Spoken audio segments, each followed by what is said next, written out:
প্রিয় দশম শ্রেণীর শিক্ষার্থীবৃন্দ, আশা করি ভালোই আছে।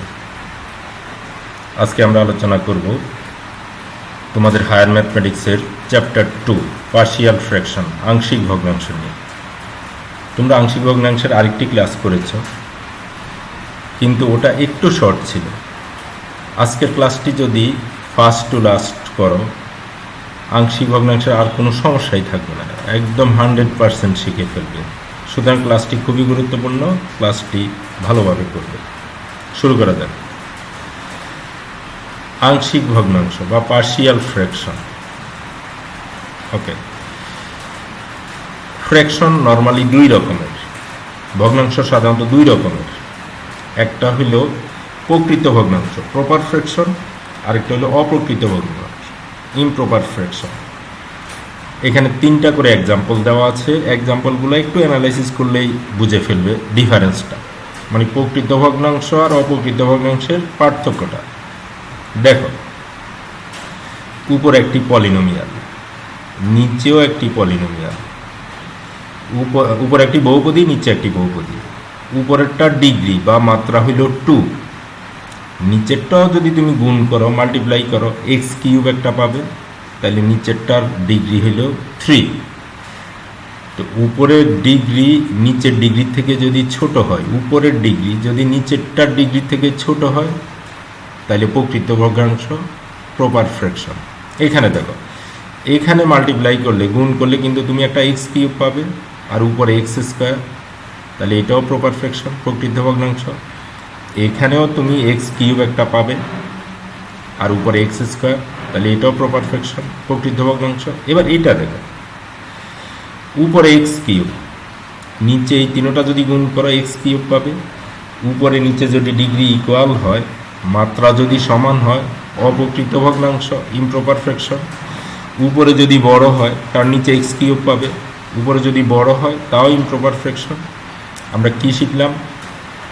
উপরের ডিগ্রি যদি ছোট হয়, প্রপার ফ্র্যাকশন, প্রকৃত ভগ্নাংশ। উপরের নিচের ডিগ্রি যদি সমান হয়, অপ্রকৃত ভগ্নাংশ। নিচে ডিগ্রি যদি বড় হয়, উপরে ডিগ্রি যদি বড় হয়, তাও ইমপ্রপার ফ্র্যাকশন। এই হলো ডিফারেন্সটা। আমরা পার্শিয়াল ফ্র্যাকশন করতে গেলে যদি দেখি প্রপার ফ্র্যাকশন, প্রকৃত ভগ্নাংশ, তাহলে আমরা সরাসরি সলভ শুরু করে দেব। কিন্তু অপ্রকৃত যদি দেখি, তাহলে একটু ডিফারেন্স, একটু অন্যভাবে করব। এই নিয়মগুলো এখন আমরা শিখব। যাওয়া যাক। কিভাবে স্টার্ট করব? এখানে প্রথমে তিনটা দেওয়া আছে, এই একটা, দুইটা, তিনটাই কিন্তু প্রপার ফ্র্যাকশন, প্রকৃত ভগ্নাংশ। সুতরাং সরাসরি শুরু করা যাবে। তো সরাসরি শুরু কিভাবে করব? দেখো, নিচে তিনটা ফ্যাক্টর আছে, তিনটি উৎপাদক আছে, একটা, দুইটা, তিনটা। যদি নিচে তিনটা উৎপাদক থাকে, তাহলে আমরা মনে করব এই ভগ্নাংশটাকে, এই ফ্র্যাকশনটাকে ভেঙে তিনটা ফ্র্যাকশন বানানো যাবে। এই দেখো, নিচে যদি দুইটা থাকে, তাহলে দুইটা বানানো যাবে। পরেরটার কথা একটু পরে বলি।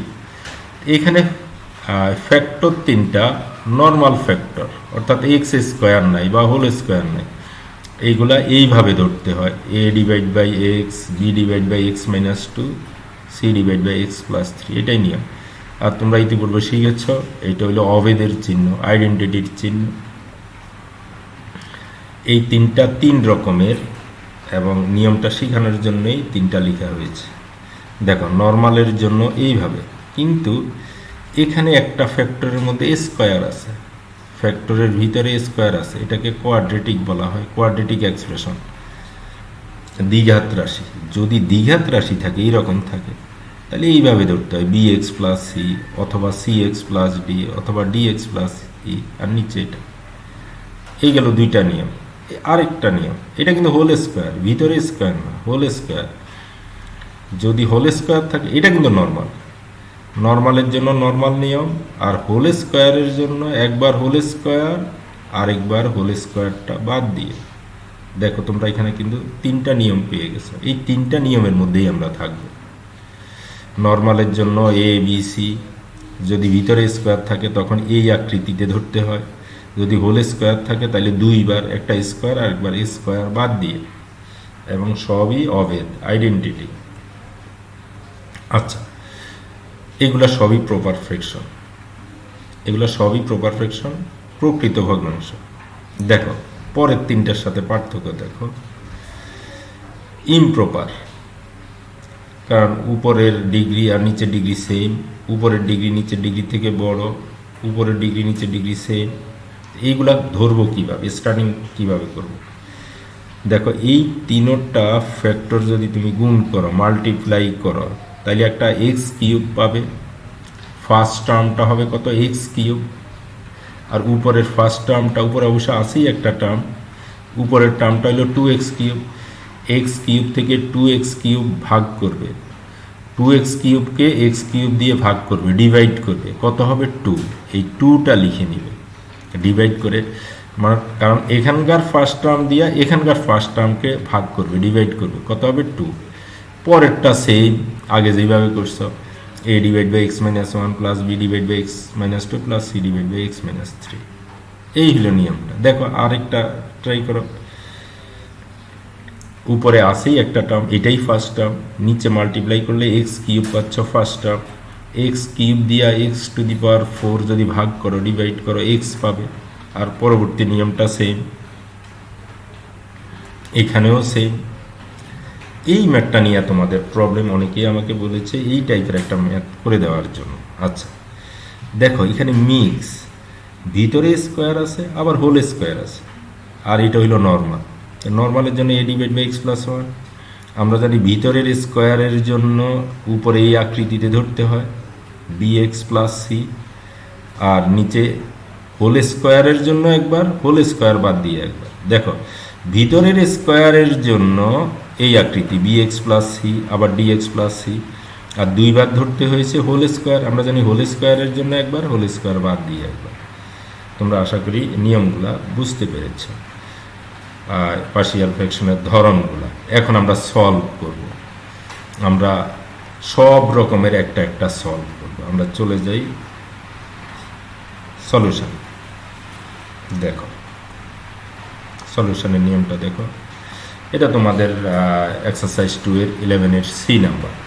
11-এর সি ডি ই, তিন রকমের, এই তিনটা শিখলেই হয়ে যাবে। এরপরে মিক্সড। ওকে, এই দেখো নর্মালের জন্য নর্মাল ধরা হয়েছে। আমরা আমাদের ফার্স্ট স্টেপটা কি? এইটাকে রিমুভ করা। এই যে এইটাকে রিমুভ করা, এটাকে রিমুভ করতে হলে কি করতে হবে? উভয় পক্ষকে, বোথ সাইডকে এটা দিয়ে গুণ করতে হবে, বোথ সাইডকে এটা দিয়ে মাল্টিপ্লাই করতে হবে, multiplying both side by this. উভয় পক্ষকে এটা দিয়ে গুণ করলে এই পাশে এটা কাটা যাবে, তোমরা অলরেডি এগুলো জানো। এটাকে যদি তুমি এটা দিয়ে গুণ করো, এটা দিয়ে গুণ করো, এক্স কাটা যাবে, বাকি দুটা রয়ে যাবে। একই রকম এইটা দিয়ে যদি তুমি এইটাকে গুণ করো, মাল্টিপ্লাই করো, এটা পাবে। এটা দিয়ে এটাকে মাল্টিপ্লাই করলে এটা পাবে। হুইচ ইজ আইডেন্টিটি, যা একটি অভেদ, মানে তুমি এখানে এক্সের যেই কোনো মান বসাতে পারবে, এক্সের যেই কোনো মান বসানোর রাইট তুমি নিয়ে ফেলছ। কিন্তু আমরা এক্সের কি সব মান বসাবো? না, যেই মান বসালে আমাদের সুবিধা হয় সেই মান বসাবো, সেই ভ্যালুটা বসাবো। আমরা কিন্তু সব ভ্যালু বসিয়েই ম্যাথটা করতে পারবো, অনেক বড় হয়ে যাবে। আমরা আমাদের সুবিধাজনক ভ্যালু বসিয়ে যদি করি তাহলে শর্টকাট হবে।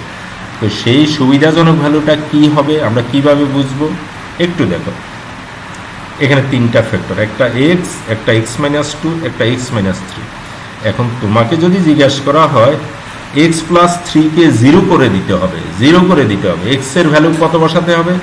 মানে এক্সের ভ্যালু কত বসালে এক্স প্লাস 3 0 হবে? নিশ্চয়ই তুমি বলবে এক্সের ভ্যালু -3 বসাতে হবে। তাইলে এক্সের ভ্যালু -3 বসালে যদি এটা 0 হয়, আমরা পেয়ে গেলাম এই বোথ সাইডে একবার এক্সের ভ্যালু -3 বসাবো।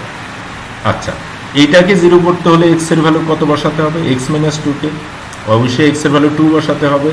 তাইলে আরেকবার বসাবো 2। যদি বলা হয় এক্সকে 0 করার জন্য এক্সের ভ্যালু কত বসাতে হবে? অবশ্যই 0 বসাতে হবে।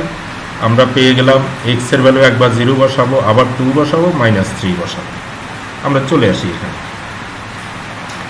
এক্সের ভ্যালু পুটিং x = 0 ইন 2, মানে এই 2 নাম্বারে এক্সের ভ্যালু 0 বসিয়ে ফেলে। আমরা এখানে একটু শর্টকাট করব। মনে রাখবে এখানকার শর্টকাটটা ম্যাথ শর্টকাট হবে, ভুল কম হবে। কিছু কিছু শর্টকাটের সুবিধা, আবার কিছু কিছু শর্টকাটে অসুবিধা হয়। এখানকার শর্টকাটের সুবিধা হবে। আমরা এক্সের ভ্যালু 0 বসাচ্ছি, এটা 0 হয়ে গেল, এটা 0 হয়ে গেল, রয়ে গেল কি -6। এক্সের ভ্যালু যদি আমরা 0 বসাই এখানে থাকবে -2, এক্সের ভ্যালু যদি 0 বসাই এখানে থাকবে 3। যেহেতু ইন্টু এক্স, এক্সের ভ্যালু 0 বসালে এটা 0 হয়ে যাবে, যেহেতু ইন্টু এক্স, এক্সের ভ্যালু 0 বসালে এটা 0 হয়ে যাবে। এখান থেকে আমরা পেয়ে গেলাম এ এর ভ্যালু 1।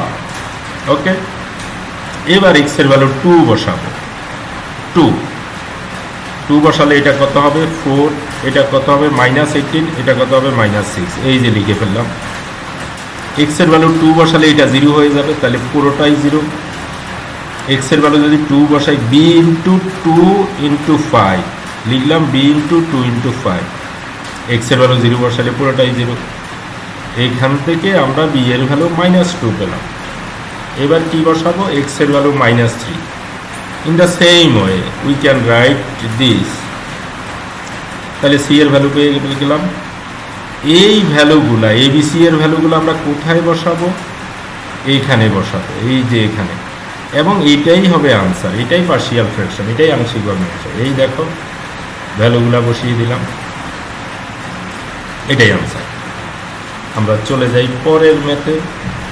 3টা ম্যাথ 3 রকম, আগেই বলে দিয়েছি আমি। ওকে, এটা হলো 11-এর ডি, তোমাদের চ্যাপ্টার 2 এর 11-এর ডি এটা। আচ্ছা, ফার্স্টেরটা নর্মাল ফ্যাক্টর, সেকেন্ডটা ভিতরে স্কোয়ার। তোমরা এর মধ্যে শিখে ফেলেছ, এটার জন্য নর্মালের জন্য নর্মালি ধরা হবে, আর ভিতরে স্কোয়ারের জন্য আমরা কি করব, bx + c। এই আকৃতির একই নিয়মে আমরা উভয় পক্ষকে এটা দিয়ে গুণ করলাম, মাল্টিপ্লাই করলাম, কি পেলাম, এটা পেলাম, হুইচ ইজ অ্যান আইডেন্টিটি, যা একটি অভেদ।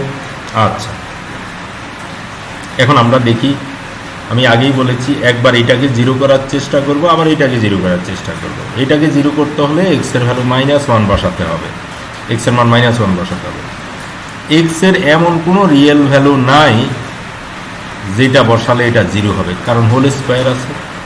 সুতরাং এখানে মনে রাখতে হবে, এখানেও কিন্তু আমার ABC এর মান বের করে এখানে বসালে আনসার পাবো, কিন্তু এক্সের ভ্যালু যখন আমি মাইনাস বসাবো, এই ক্ষেত্রে হয়তো একটা ABC এর একটার ভ্যালু পাবো, কিন্তু এই নিয়মটা আর কন্টিনিউ হবে না। এক্সের এমন কোনো ভ্যালু বসানো যাবে না যে এটা 0 হবে।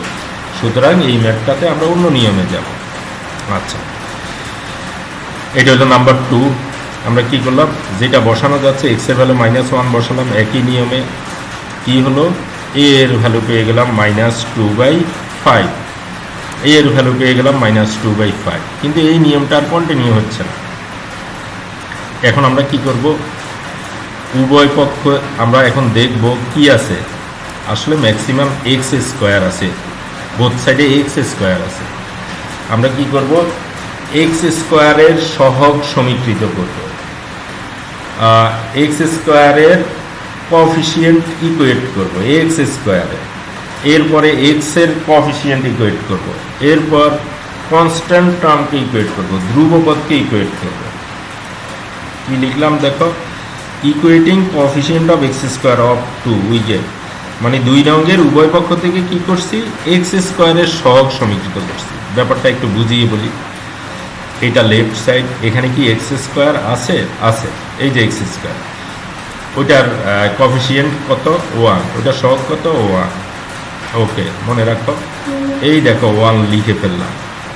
ওকে, এখানে কি x² আছে, আছে একটা, ওইটার সহগ কত, কোএফিসিয়েন্ট কত, ওইটার কোএফিসিয়েন্ট হলো a, ব্র্যাকেট উঠিয়ে চিন্তা করবে a, দেখো লিখে ফেললাম a।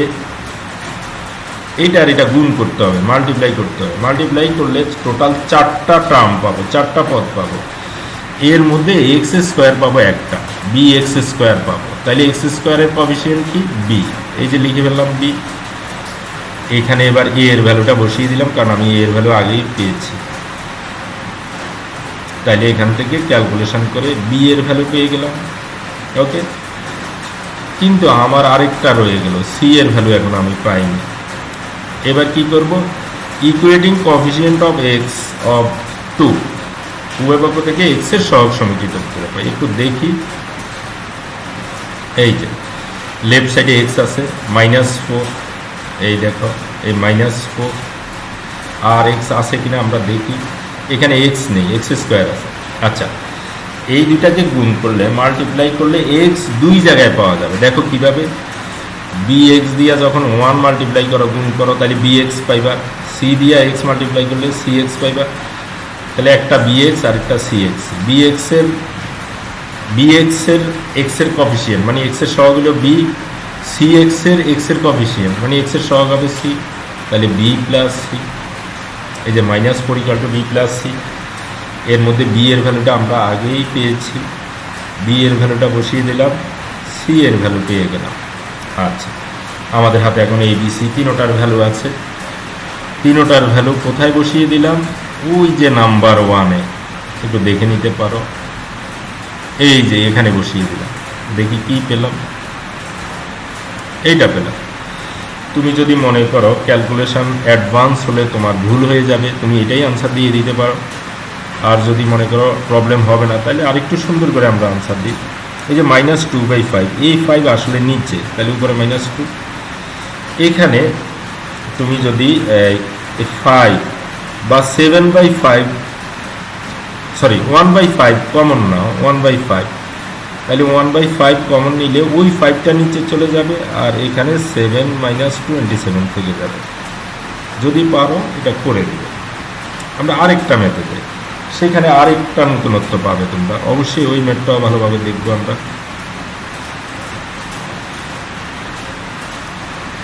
দেখো, এটা হলো চ্যাপ্টার 2 এর 11-এর ই।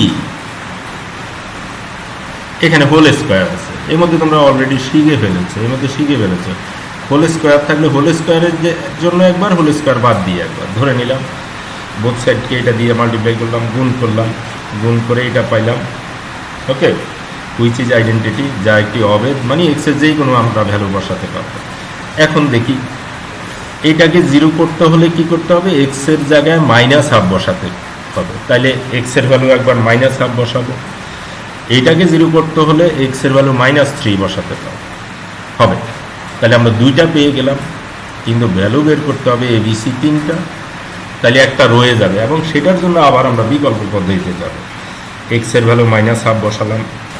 এই নিয়মটা তোমরা অলরেডি শিখেছ, ক্যালকুলেশন দেখলে বুঝবে।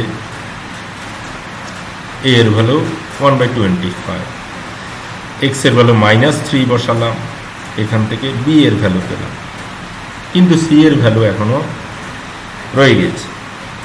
এবার আমরা কি করলাম, equating coefficient of x square in both side of 2, মানে 2 এর উভয় পক্ষ থেকে এক্স স্কোয়ারের সহগ সমীকৃত করে পাই। একটু টেস্ট করি, ওখানে কি আছে। লেফট সাইডে এক্স স্কোয়ার আছে এবং ওইটার কোএফিসিয়েন্ট হইল 1, ওইটার সহগ হইল 1। দেখো 1 লিখেছি। ওকে, রাইট সাইড, এটাকে হোল স্কোয়ারের ফর্মুলায় ভাঙলে এক্স স্কোয়ার একটা পাবো, এবং সেটার কোএফিসিয়েন্ট হবে এ, সেটার সহগ হবে এ, লিখেছি এ। ওকে, এখানে এক্স স্কোয়ার নেই, এইটা আর এটা মাল্টিপ্লাই করলে 2x স্কোয়ার পাবো। দেখো 2x × x, 2x স্কোয়ার পাবো, এবং সাথে মাল্টিপ্লাই করলে একটা সি পাবো, সি। তাহলে কি হবে, 2cx স্কোয়ার, 2cx স্কোয়ার। তাহলে এক্স স্কোয়ারের কোএফিসিয়েন্ট কি, 2c, সহগ কি 2c, এই যে লিখেছি দেখো 2c। এ এর ভ্যালু আমরা আগেই পেয়েছি, এ এর ভ্যালুটা লিখলাম, ক্যালকুলেশন করে এখানে সি এর ভ্যালুটা পেলাম। এ বি সি এর ভ্যালু, ওই যে নাম্বার 1-এ এ বি সি এর ভ্যালু বসালাম। তুমি ইচ্ছা করলে এটা আনসার দিতে পারো, আর যদি মনে করো আরেকটু সুন্দর করে আনসার দিবে, তাহলে ক্যালকুলেশন করে এটা আনসার দিয়ে দিবে। আমাদের আসলে 3টা নিয়ম হয়ে গেল। এবার ওই যে মিক্সড নিয়মটা দেখো, এবার মিক্সড নিয়মটা তোমাদের এক্সারসাইজের শুরুর ঠিক আগে কাজ নামে কিছু ম্যাথ আছে, অ্যাক্টিভিটি নামে কিছু ম্যাথ আছে, সেখানে এই ম্যাথটা আছে। দেখো মিক্সড, ভিতরে স্কোয়ার আছে আবার হোল স্কোয়ার আছে, সুতরাং এটা একটু সতর্কভাবে করতে হবে এবং একটু সময় বেশি লাগবে, আগেই আমি দেখিয়েছি। তাহলে এটা নর্মালের জন্য নর্মাল, এটার ভিতরে স্কোয়ার আবার হোল স্কোয়ার, ভিতরের স্কোয়ারের জন্য এই আকৃতিটা, আর হোল স্কোয়ারের জন্য একবার হোল স্কোয়ার আবার হোল স্কোয়ার বাদ দিই। আশা করি তোমরা বুঝতে পেরেছি। আচ্ছা, এখন এখানে প্রবলেমটা কি? এখানে প্রবলেম হইল এ বি সি ডি ই পর্যন্ত এই 5টা ভেরিয়েবলের মান বের করে আমাকে এখানে বসাতে হবে, এরপর আনসার পাবো। অথচ আমি ওই নিয়মটা পারবো একবার অ্যাপ্লাই করতে, এক্সের ভ্যালু -1 বসাতে পারবো, এটা তো 0 হবে না। এখানে এক্সের ভ্যালু -1 বসালে 0 হয়ে যাবে। ওকে, আচ্ছা, তাইলে আমরা কি করতে হবে? একবার x⁴ এর কোএফিসিয়েন্ট ইকুয়েট করতে হবে x³ এর, এইভাবে করতে হবে। আচ্ছা, আগে এটা দিয়ে বোথ সাইডকে মাল্টিপ্লাই করে দিই, এটা পাইলাম। এখন এই ক্যালকুলেশন কেন করলাম একটু দেখলেই বুঝবে। তোমাকে যদি বলা হয় x⁴ এর কোএফিসিয়েন্ট সহগ ইকুয়েট করো, ঠিক আছে, তুমি এটা ধরে নিলাম x⁴ এর কোএফিসিয়েন্ট এ। এখন দেখো এই যে একটা জটিল অবস্থা, এখানে x⁴ এর x², কারণ এই দুইটা মাল্টিপ্লাই করলে, গুণ করলে 8টা টার্ম পাবে। কোনটার সাথে যে x³ আছে, কোনটার সাথে x² আছে, আসলে এইভাবে বলা কঠিন। এই জন্য তুমি এই ম্যাথটাকে অন্য নিয়ম ভাববে না, আমরা জাস্ট এই যে নাম্বার 2 এর আকৃতিটা চেঞ্জ করে ফেলছি। আগে তো এই অবস্থায় রেখে কাজ করে ফেলেছি, কিন্তু এখন এই অবস্থায় করতে গেলে ভুল হবে, শিওর ভুল হবে, এই জন্য আকৃতিটা চেঞ্জ করে দিয়েছি। দেখো, এটাকে হোল স্কোয়ারে ভেঙে ফেললাম, এটা এখন কিছু করলাম না, এই দুটাকে মাল্টিপ্লাই করলাম, এরপর কি করলাম, এ দিয়ে এটা মাল্টিপ্লাই করলাম, এখানকার ব্র্যাকেট উঠিয়ে দিলাম, এই দুটাকে গুণ করলাম, পেলাম কি এটা পেলাম। এখন আমি কি করব? x⁴ কে আলাদা করে ফেলবো। এই দেখো x⁴, এই আরেকটা x⁴ কমন নিলাম, x⁴ কমন নিলাম, a + b, x³ দেখো x³ কমন নিলাম, d + e, এইভাবে x² কমন নিলাম, x কমন নিলাম, এগুলো হলো কনস্ট্যান্ট টার্ম, ধ্রুবক। এখন দেখো, তোমাকে যদি বলা হয় x⁴ এর কোএফিসিয়েন্ট ইকুয়েট করো, এখন আর তোমাকে খুঁজতে হবে না, প্রবলেমে পড়বে না, এই লাইনটা দেখেই, অর্থাৎ এইটা 2 এর একটা বিকল্প সেন্টেন্স, অল্টারনেটিভ সেন্টেন্স, আমরা এটা ইউজ করব। আচ্ছা, কিন্তু আমরা x এর ভ্যালু যে -1 বসাবো, সেটা এখানেই বসাবো, কারণ ওইটা এখানে বসাতে সুবিধা। তাইলে আমরা বসিয়ে ফেলি, putting x = -1 in the both side of 2, এই 2 এর বোথ সাইডে -1 বসালাম, তাহলে এটা হয়ে গেছে 2 × -1, -1² মানে 1, 1 + 1 whole square, a × 1 + 1 whole square, x এর ভ্যালু -1 বসালে এটা 0 হয়ে যাবে, এটা 0 হয়ে যাবে, এটা লেখা হয় নাই। তাহলে -2 = এটা 2² এর ভ্যালু -1/2। ওকে, x⁴ এর কোএফিসিয়েন্ট ইকুয়েট করছি, মানে x⁴ এর সহগ সমীকৃত করেছি, একেবারে ইজি। এই দিকে তো x⁴ নেই, সুতরাং তার কোএফিসিয়েন্ট 0, আর এখানে x⁴ এর কোএফিসিয়েন্ট হলো a + d, লিখে ফেললাম। a এর ভ্যালু আগেই আছে -1/2, তাহলে d এর ভ্যালু 1/2। এবার x³ এর কোএফিসিয়েন্ট ইকুয়েট করলাম, x³ যেহেতু এই পাশে নেই, তাহলে কোএফিসিয়েন্ট 0, আর এই পাশে হলো d + e, d এর ভ্যালু আগেই আছে, e হয়ে গেল।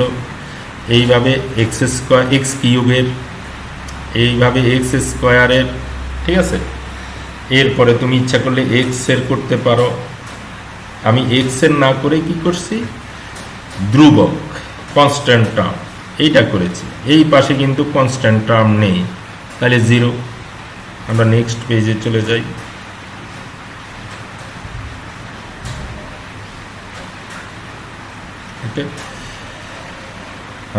কনস্ট্যান্ট টার্ম মানে ধ্রুবপদ সমীকৃত করে, a এর ভ্যালু আগেই পেয়েছি, e এর ভ্যালু পেয়েছি, এইভাবে c এর ভ্যালু পেয়ে গেলাম, a b c d e তিনটা পাঁচটার ভ্যালু ওই যে নাম্বার ওয়ানে বসিয়ে দিলাম। তুমি যদি মনে করো ক্যালকুলেশনের প্রবলেম আছে, এই লাইনে আনসার দিতে পারো, এই লাইনে দিতে পারো, এই লাইনে দিতে পারো। আমি আশা করি এই ক্লাসটা যদি তোমরা ভালোভাবে করো, পার্শিয়াল ফ্র্যাকশন আংশিক ভগ্নাংশের কোনো সমস্যাই থাকবে না, আমি শিওর। সবাই ভালো থাকবে, সুস্থ থাকবে। আজকে এই পর্যন্তই। খোদা হাফেজ।